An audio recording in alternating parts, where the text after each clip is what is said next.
Welcome to Corporate Law Lab. I'm Neil Taylor, Director of the Corporate Law Center at the University of Cincinnati College of Law and host of the podcast. I'm joined today once again by one of our corporate law fellows, Chris Caudell, who's making yet another appearance on the Corporate Law Lab. Volunteerism is a wonderful thing here at the law school. And our guest today is Louise Brock. Louise has had a widely varied career, but mostly focused on labor and employment, which is Chris's first love. So we should have an interesting conversation that I will try to get out of the way of periodically. But I'm going to start. Welcome to the podcast, Louise. Thank you so much, Neil and Chris. Great to be here. So you went to the University of Illinois undergrad, which I'm sorry we beat you 63-10, but all podcasts now include an Indiana football reference. Majored in English with a Spanish minor. Was that something you did with law school in mind, or were you just hoping to never work? You know, I did not have law school in mind. No lawyers in my family, really didn't think about it. And always enjoyed analytical writing and literature. And so I just kind of went the English route. I was actually double majoring in English and Spanish for about a year or so, and that was brutal. Too much Don Quixote in Old Spanish and vocabulary I was looking up constantly, so that switched to a minor, but just really enjoyed the literature, the analytical writing. With really no set thoughts on what a career looked like. Well, and back in the day, and you're younger than me, but you could do things like get an English degree or a poli-sci degree and have some expectation that you might be employable in the future. And hopefully that's still true. But I know most parents, when their kids say they want to be an English major now, go, what? How did your family react to you pursuing that? You know, probably the most positive was I went to University of Illinois, which was in-state, cheap, and not far from home. That's what they cared more about, I would say. Yeah. But I've always found that doing what I enjoy helps me do well at it. Doing well seems to really have held me in good stead over the years. So I really went into college with the support of my parents of taking classes and majoring in something that I was interested in and would enjoy. Because those are the classes you want to spend time working on. And I think doing well at whatever you choose looks better than picking something you think you should do, but not doing great at it. Right. Well, and you must have done well, because from there it was to the University of Michigan Law School, which I understand has aspirations as good as UC. Yes, I know they're working on it. You know, I actually got engaged to my now husband my junior year in undergrad. He was a year older, and so he was looking at grad schools in chemical engineering, and I still had another year of undergrad. To cut a long story short, he got into University of Michigan, among other places, and went there, and I thought, great, I'll just go to Michigan Law School. I had no idea how hard it was to get in. And as I researched it, I started freaking out a little bit about it. But I wrote a very sob story essay, maybe, for the law school saying, my, fiance, who'll be my husband, is going to grad school there, and I'd really like to go too. So maybe that in combination with my grades. And my LSAT was pretty good, got me in. It probably was a sub-story essay, but it's a good story. It was true. So how was the transition to law school? You obviously went straight through and didn't go out into the world of work between undergrad and law school. Did you find the step up challenging, or was it okay? Many of our guests on the podcast loved their time at law. Curious if it was the same for you. So I found that I was prepared for the volume because I had done a lot of reading and writing as an English major. And so I was comfortable with that. What was tricky was that there were no grades until finals. And I found that hard not to get feedback on whether I was learning the information. So that was weird. And then after first semester, I got, I think, all B's.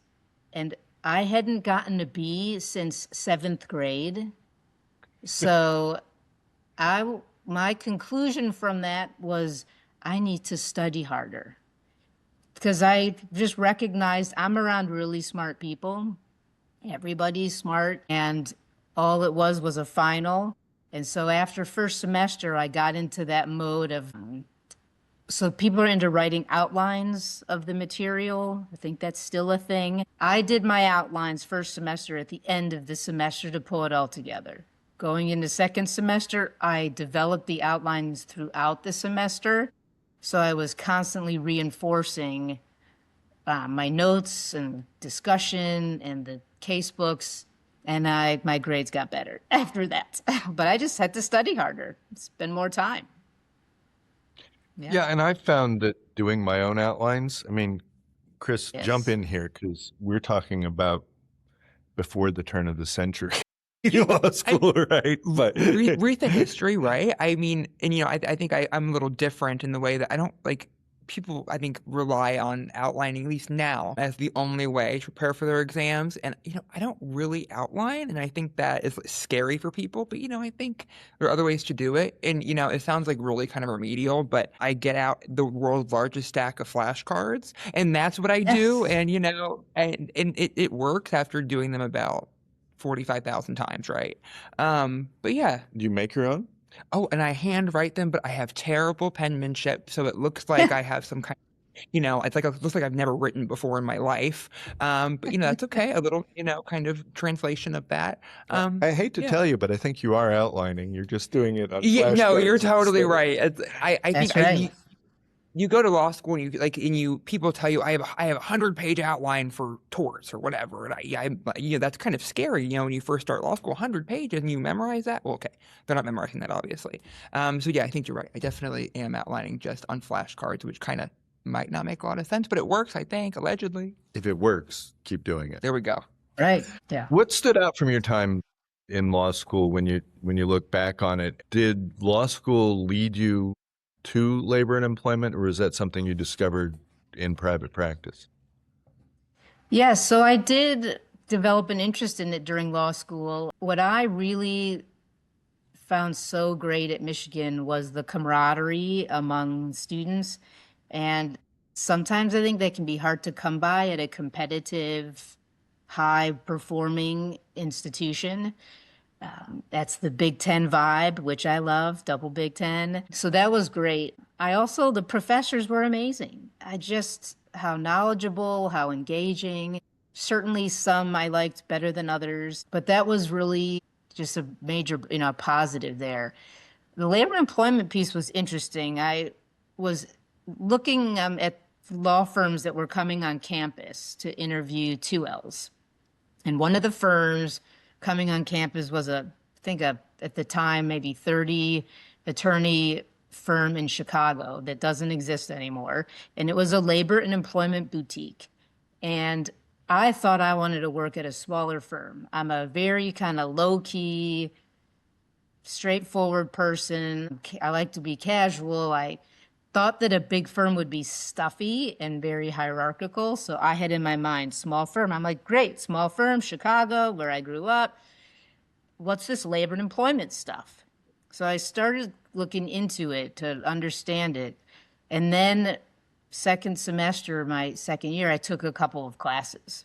Employment discrimination, labor law, and it really piqued my interest. I was leaning towards litigation, and employment law is litigation, but it's specialized. I liked that idea. I also liked the idea of proactive work, that it wasn't all litigation, that there was a lot of advice and counsel, a lot of policy writing, a lot of training. I'd played tons of team sports growing up, and so I liked kind of leading and teaching, coaching, and that is something you do a lot of in labor and employment. So it led me to actually work at that firm in Chicago for the summer, and that solidified my interest. And I went into my third year of law school knowing I want to do labor and employment. I ended up interviewing at a lot of other places. that led me to Cincinnati after law school rather than back to Chicago. But I decided then I want to do labor and employment.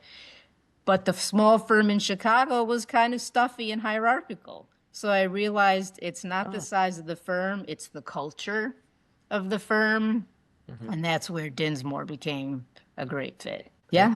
And obviously the coursework was, was big for you kind of in setting up your career trajectory in that way. Did you have any like externships or clinics outside of your summer work or even like journals that, helped you kind of solidify that interest? Was it mainly your summer work at that, relatively stuffy boutique firm in Chicago that mainly drove you?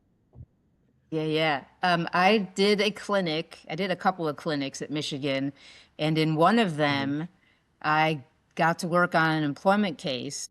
It was a Michigan State Human Rights Commission charge. So that's the state agency within the kind of that EEOC realm, representing a woman who was a bartender slash server at a bar restaurant in Michigan who was claiming sexual harassment. So I got to work on her charge, and we think it tried to kind of go into court at the next stage of an appeal. And that was, again, very interesting. It's very people-oriented. Facts can be salacious and shocking, and that can be fun as the lawyer, maybe not fun as the poor victim and clients. But that did help me realize I was interested in that area. But again, I was at Michigan. I will be very admittedly liberal person, and I thought I'd be representing employees, saving the world, civil rights, and I did realize that I could be a management lawyer and help companies do it right and have their supervisors not sexually harass any of their employees. So I got comfortable with exploring management firm jobs, but I solidified my interest in employment, in particular labor law. I had to kind of learn a little bit more about. Nice, that's awesome. And then Yeah. so post your summer work, how did you went to Dinsmore, correct? After this, is that where your next step was? Yeah, my third year, I actually interviewed at both Dinsmore and Procter and Gamble. And P&G then, and I think still, will hire law students like graduating right out of law school, certainly early career.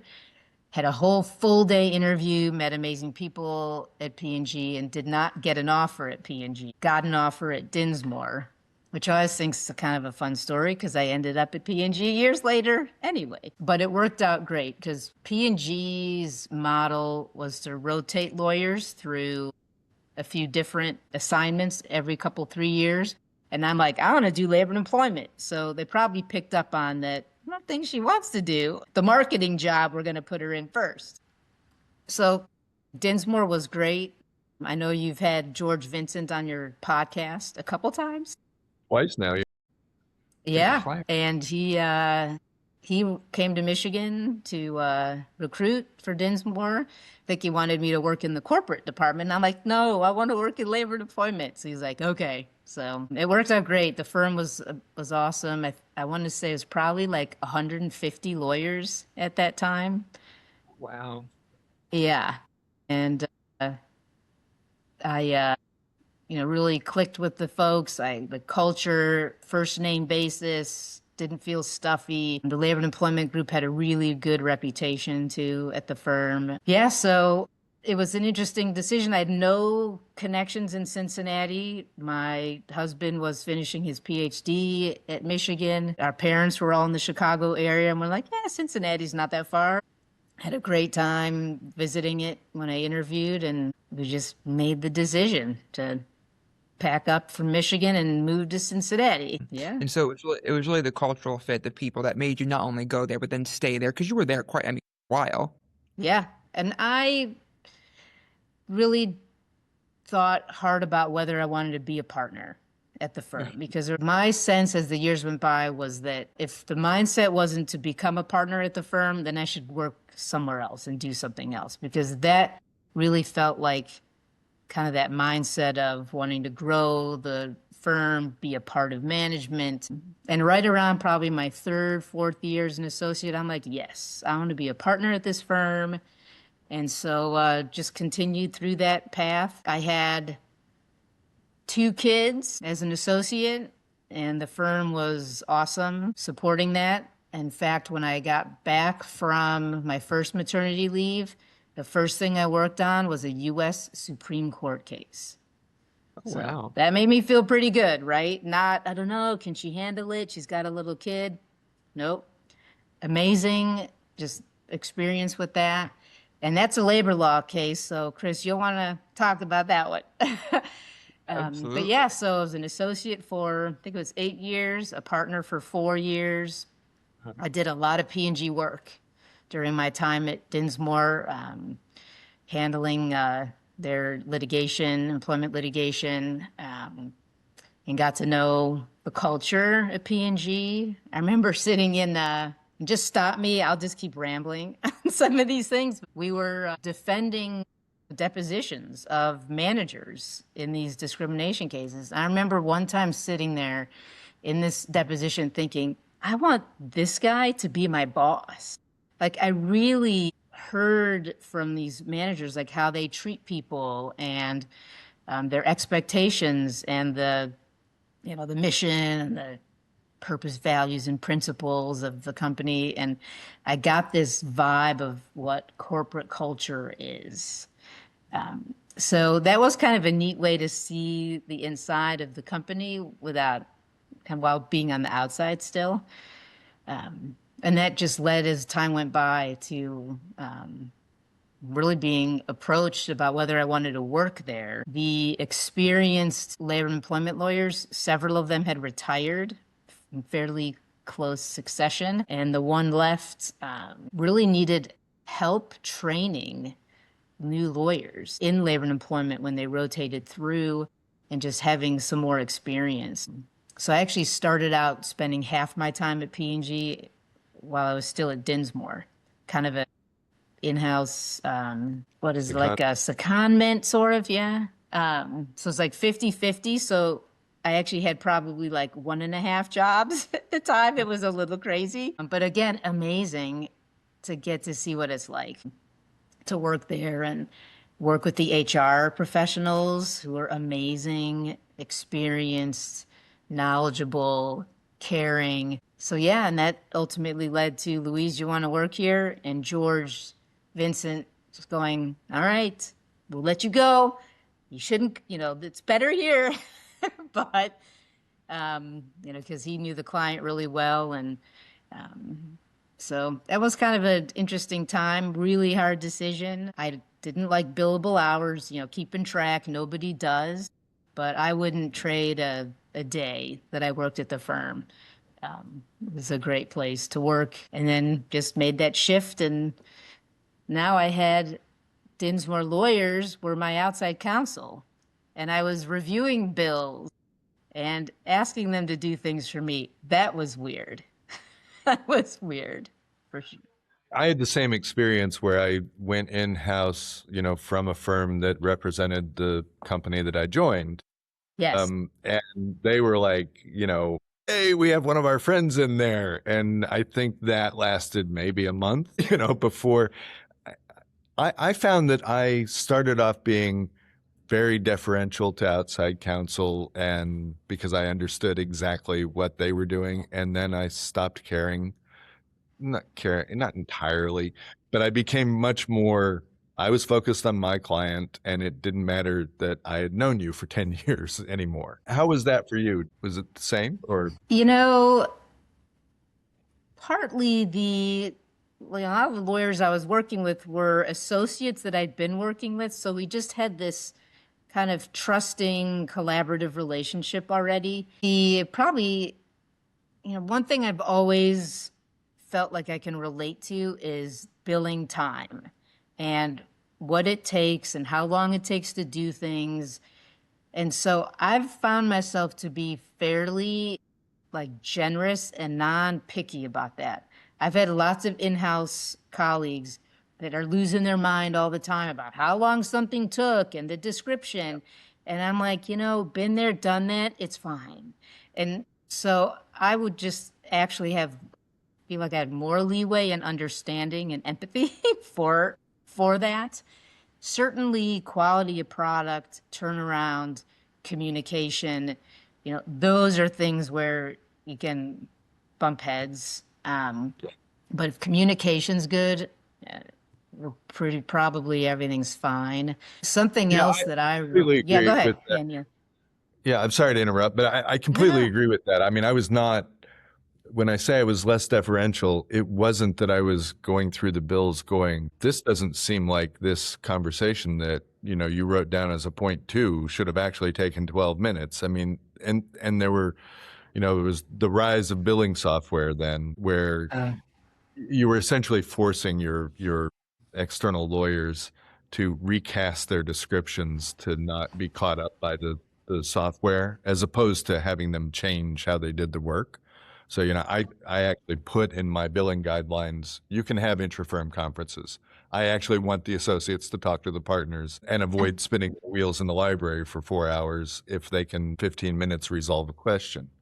So Right. my lack of deference was much more on, and I was an associate now all of a sudden managing external partners. So it was, Yes. you That's know, different too. Yes. quite a bit Yes. different. And I got over that pretty quickly and just started telling people what to do, even though they were, more experienced and older and wiser than me. Pre moving in house, so when you were still at Dinsmore, you had managed to become a partner, which I think, for especially because I know you said you didn't have any lawyers in your family. I think, at least in law school, I think you see that's kind of like the ultimate achievement, right? Becoming partner, that's like what everybody wants, right? So during this time when you're building your career as an associate, and then you become partner, was there like a particular niche that you found in your practice that you were like just excelled at? Do you think that's advantageous for associates to really develop that specialization in a way? And kind of what I mean by niche, because I was talking to Neil about this before the podcast, and I was like, it was a really crazy way I phrased it, probably just like I just did now. I meant like, defending Yeah. collective actions, like those kinds of things, that kind of stuff. I would say I'll talk about like the legal, maybe industry first, and then I'll do me personally. I would say a lot of it depends on where you work as a labor and employment lawyer. A lot of the labor and employment work is being done by big firms that only do labor and employment law, or that's like 80%. And so when a firm is just doing labor and employment, it gets very specialized. They will have a WARN Act expert who will know all the 50 states and federal and maybe wrote the regulations. There will be FLSA, Fair Labor Standards Act, collective action expert in California. So, that gets more specialized if you go to a firm that just does that work. If you're at a firm that maybe has a labor employment group within a larger firm, I would think you're going to be interested in more generalist labor and employment lawyers so that you can do a variety of work for the big corporate clients. There's also those particular skills that we all have that are different. Are you a trial lawyer? Are you good at standing up and doing oral argument and doing litigation? Are you great at writing motions for summary judgment and appellate briefs? Are you a great people person where we want to put you in front of the clients because they will understand what you're saying? You're great at explaining stuff. You're great at doing training. Go there and train all their supervisors.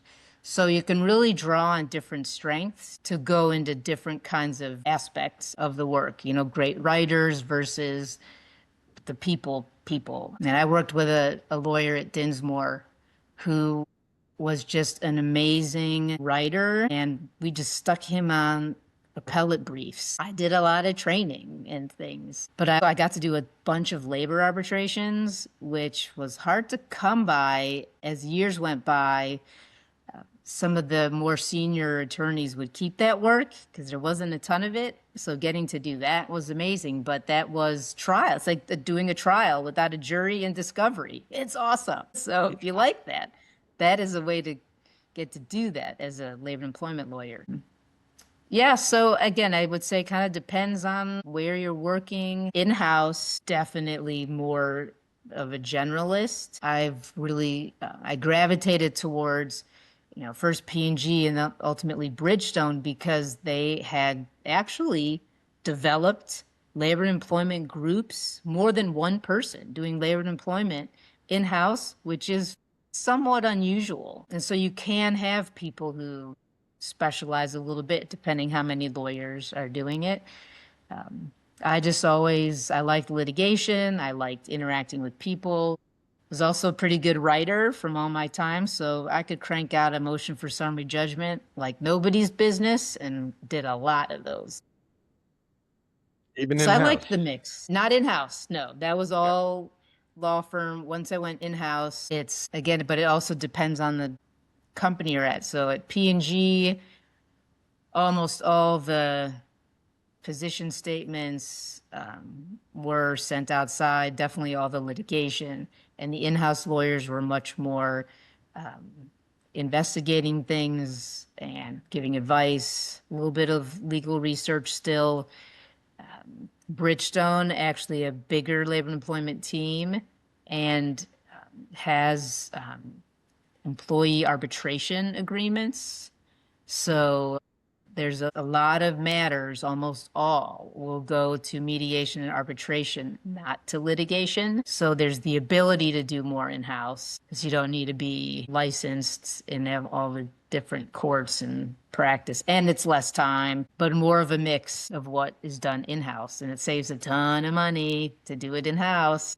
You have to have a big team. All the labor arbitrations at Bridgestone are done in-house by a really experienced, knowledgeable lawyer who practiced a long time before going to Bridgestone. Yeah, so it depends, again, the makeup of the team, what people want to do.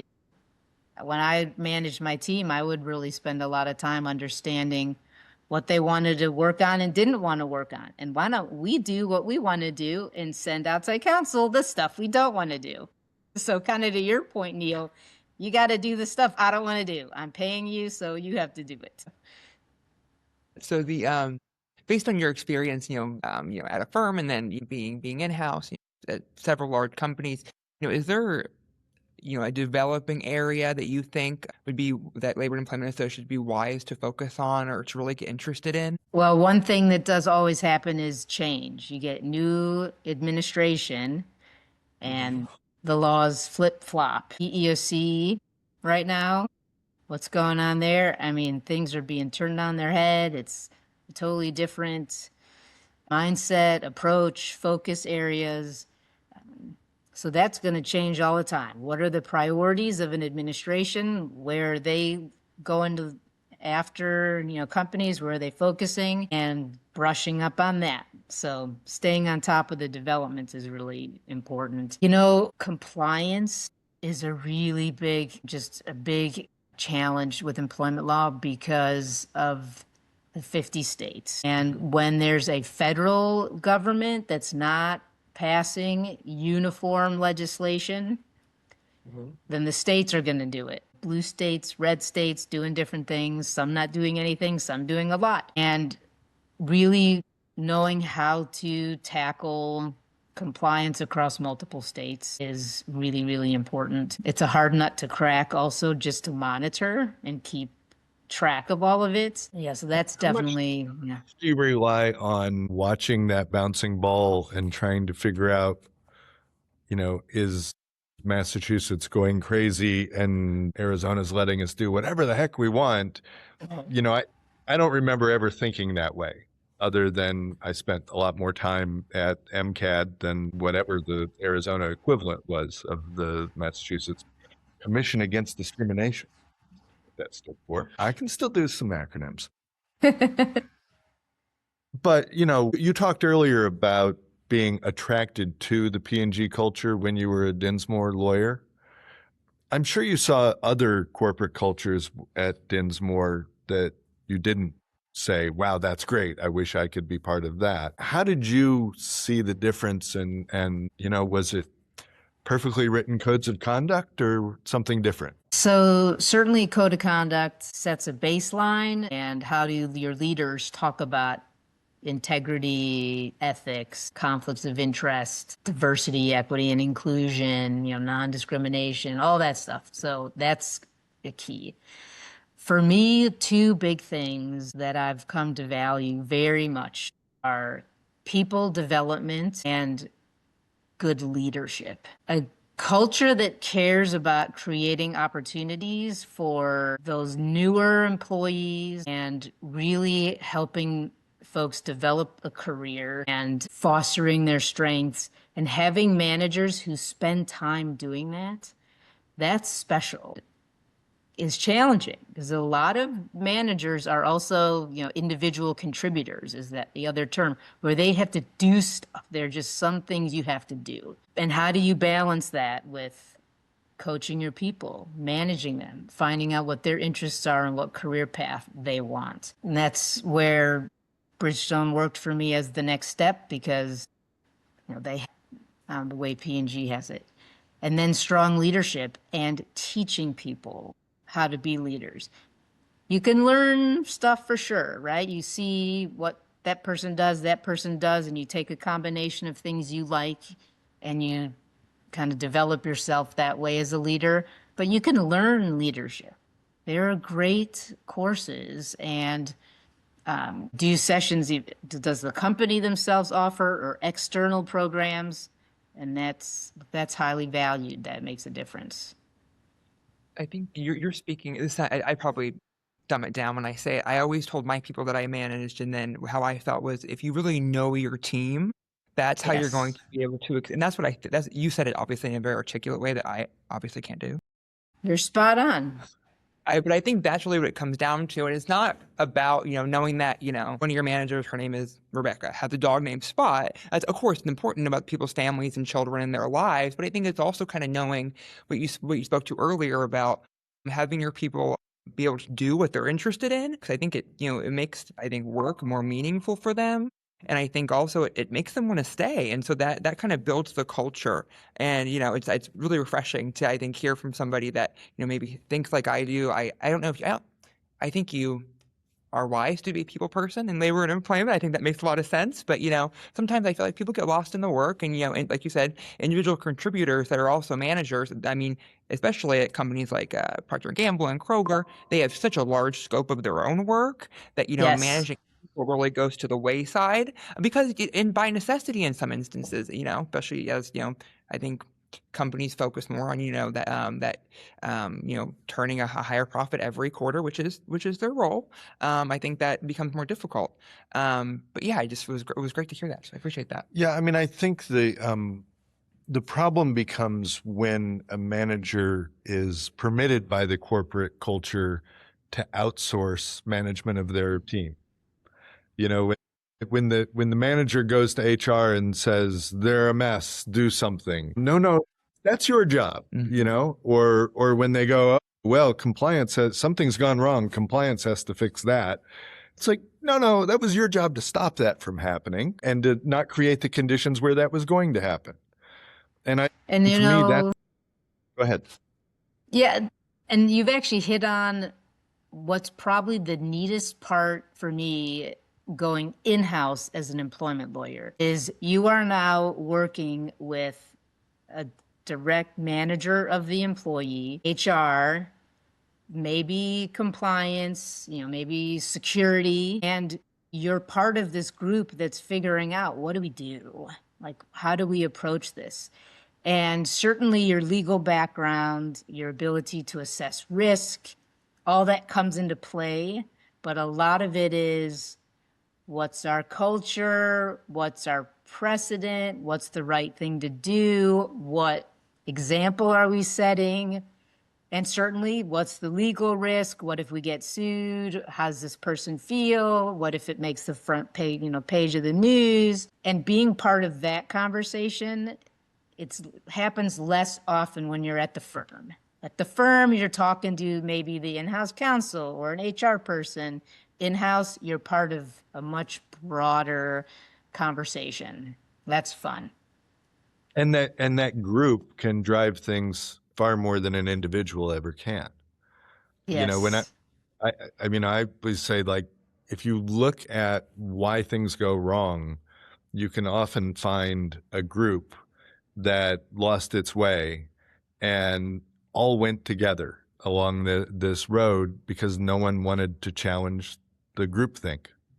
And then you're like, how did you get to this part where you're falsifying documents? Hypothetically, none of my clients would have ever done such a thing, but maybe one or two.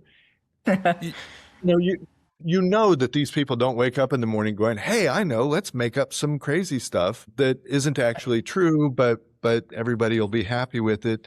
It doesn't happen in that way. The group, something, they go from taking a shortcut to then having to hide the shortcut to then having to create a story about why it's not really a shortcut. And it's not, we talk a lot about slippery slopes, and sometimes slippery slope arguments drive me crazy. But the one where you don't notice that a whole group of people has gone off in the wrong direction is so dangerous for any organization, corporate or otherwise.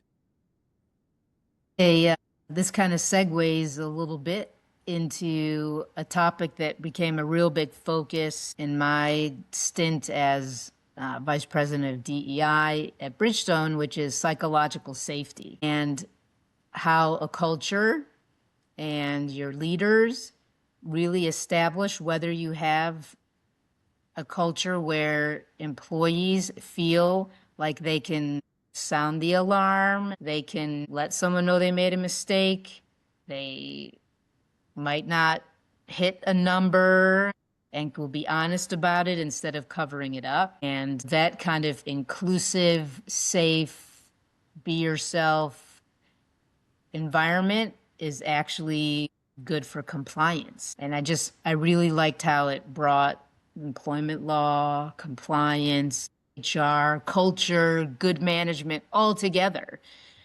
And that's frankly where I go when I think DEI. And that's where I just, we want to go there, we can now. Let's go there. But before we do, let me plug before. your forthcoming appearance at the Corporate Law Center Symposium on March 6th. You're going to be appearing on the first panel after the opening address is what I'm now calling it. Since I'm doing it, I can't invite myself to do the keynote and have that make sense. I'm still going to do it. And the panel's, the title we've come up with is Whistleblowing Might Be Bad for Whistleblowers. Is there a better way? And that's what we've been talking about, to have somebody have to be called a whistleblower, right? That they can be thought of as a helper. Somebody who helps you see that you've done something that maybe you don't want to do there, or you're about to consider an action that is probably not in keeping with the law, the culture, whatever. But if it becomes, has to become full-blown whistleblowing, so many of those end up to be horrible experiences for the whistleblower themselves, not only. And I guess it's completely unavoidable to have some whistleblowing in labor and employment. So let me stop there and see if you can find that there was a question in there somewhere. Yeah, at Bridgestone, we called the person who called in a complaint, like to the hotline, or to be a reporter. They report the incident. Sometimes they're also the kind of impacted employee or the victim. Sometimes not. They're just reporting something that they've observed or heard about. So that's a pretty generic word also. I like that too.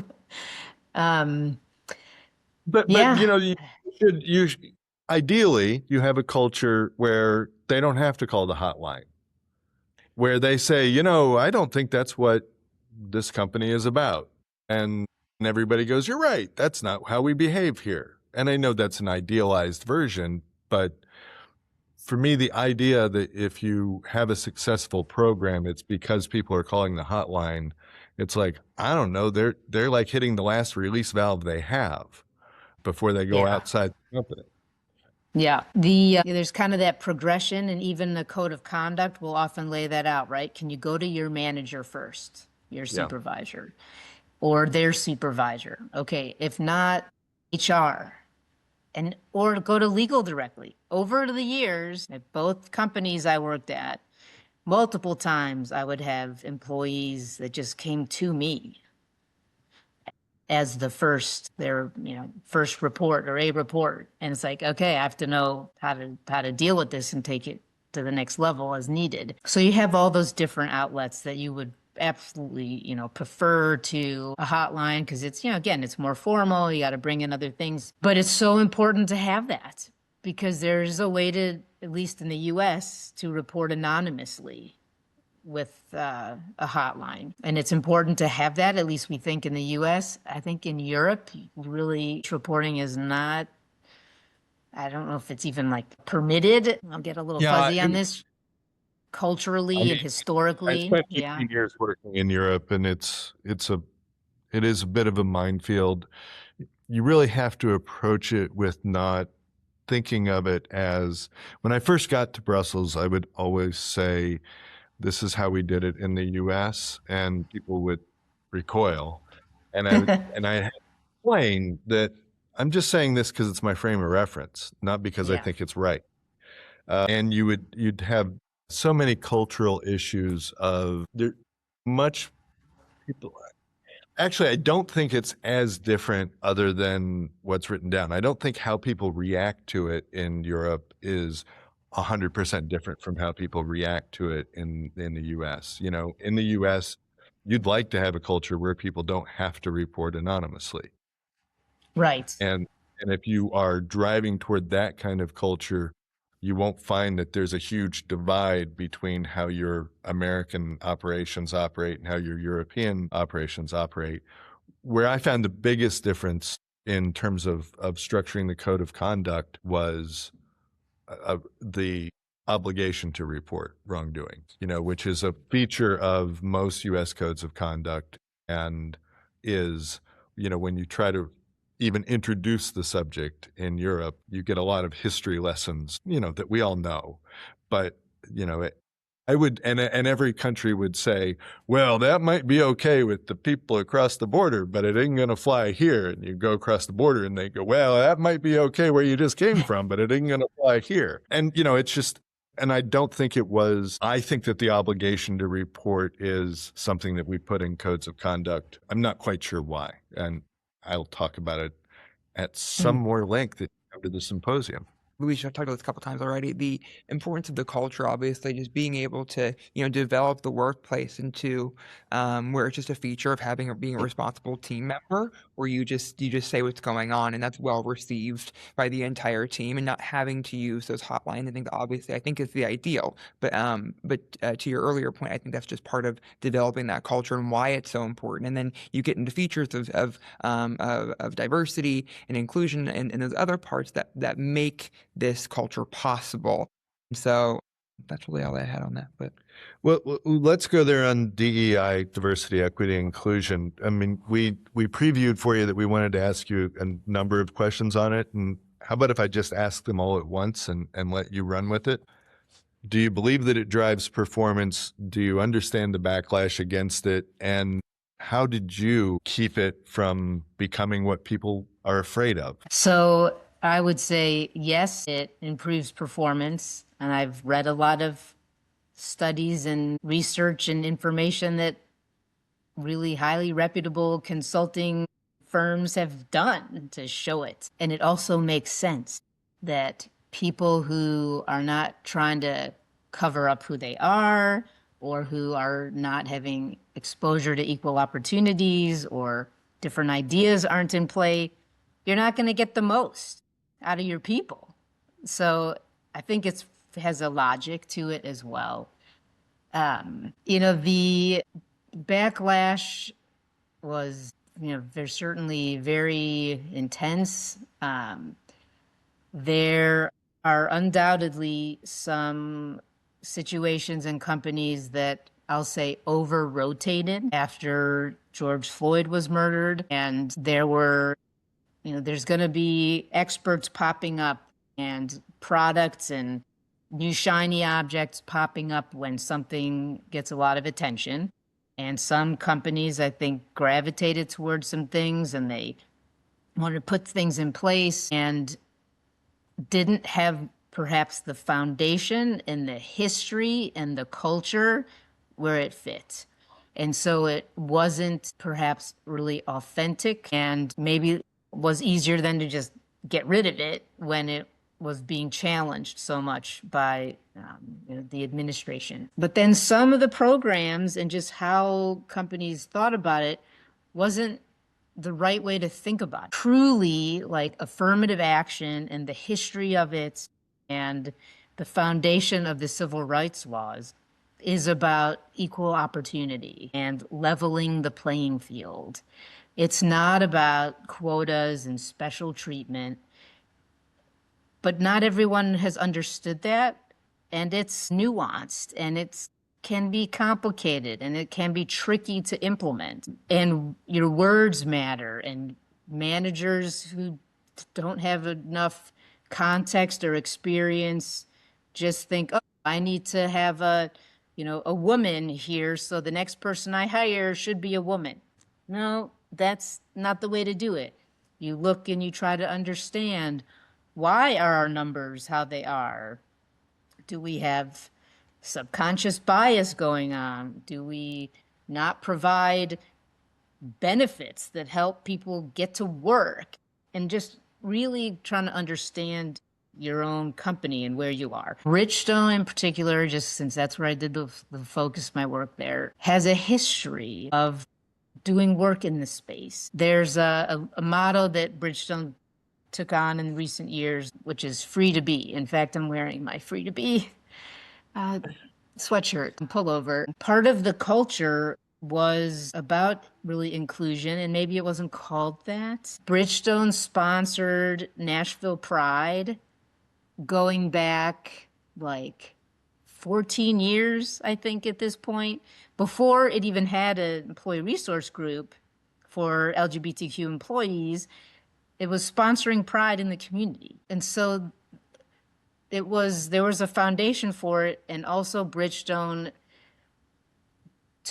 followed the path in a gradual way. It did accelerate. And once things got going, more employee resource groups developed, but it wasn't this 0 to 100 overnight.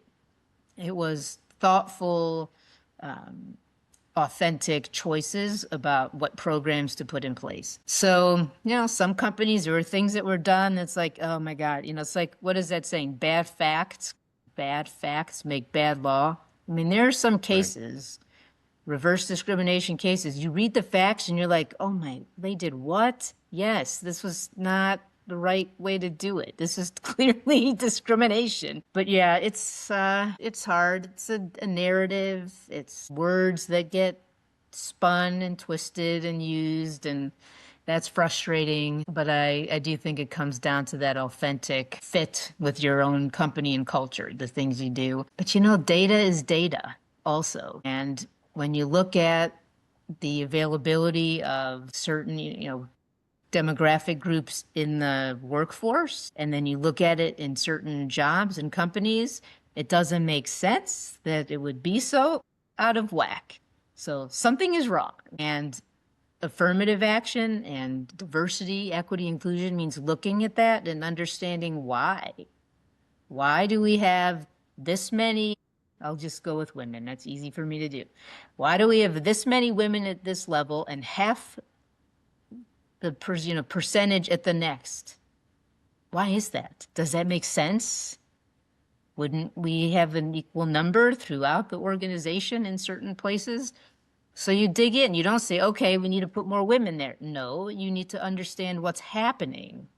Do we need more mentoring? Do we work these crazy hours and the reality is the moms are more affected than the dads, or not? Just understanding it and then putting in place training or a system or an HR program to level the playing field.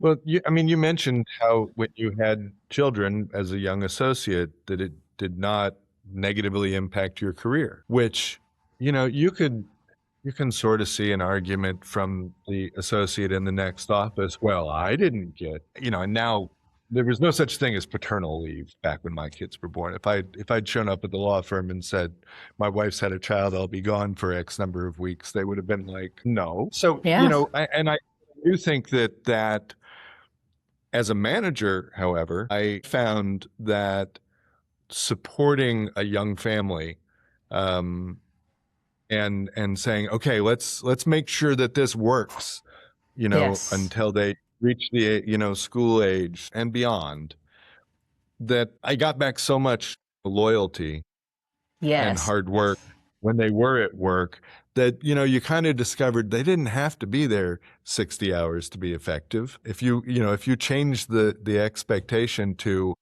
I would actually change the expectation to, I do not want to see you here after this time. You're going to go do the school run, and great, get your partner to do the school run the next day so that you don't do it every day, but I don't want to Right. see you here every day stressed out about whether or not your child is being appropriately cared for. And what I got back was an amazing amount of hard work when they were there. And I Right. just think at some level, this all comes down to, human beings treating each other well, which sounds very Pollyanna, but it'd be nice. Yeah. Yeah. The thing about COVID, to dredge up PTSD on this, COVID showed a lot of us what challenges like our coworkers face day to day. I mean, I had lawyers on my team who had little kids at home and spouses working, and how do you juggle all that and still do the work, and also showed what can be done remotely and how it can be flexible. But it really, I think, showed that it affects men and women, single, married, parents involved, different generations, all those different things. And it really reminded us we need to understand and empathize with the different things our employees are juggling in their lives and figure it out. Certainly, you got to expect performance and communication, and good managers have to hold their employees to that as well. You're not going to, be able to get a pass on meeting certain expectations, but empathy and communication and recognizing that is really important. And it gets back to what you were saying, Neil, and that you're getting that loyalty, getting that engagement, getting that performance. In the end, it's better for the company. So even I think COVID's a really good segue too, with this. So it's like, in reflection on your career at Dinsmore as a shipping partner, and then in-house at major global corporations, and then getting through something as I think challenging and stressful as a pandemic, among I'm sure many other stressful work events, work-related events, people-related events. What kept you passionate about the work? What made it continue to be gratifying for you? Certainly, variety and the crazy things that people do and things that happen. You get to a point where you think you've seen everything, then someone does something, you're like, okay, I did not think that would happen. So that would always keep it fun. I also happen to really like lawyers. I like talking to them. I like working through issues, and I've really enjoyed outside counsel that I've worked with. Over the years, we would kind of make some changes. We would do RFPs, requests for proposals, and we would change our counsel, and I'd get to know even better some new lawyers. And I've always enjoyed that. I did the DEI. I decided to do the DEI role to get a little bit of a change. And I figured I was just had probably another couple years left in my corporate career. And I thought, you know what? I could shake it up a little and do something a little bit different. So, that's what part of led me to doing that.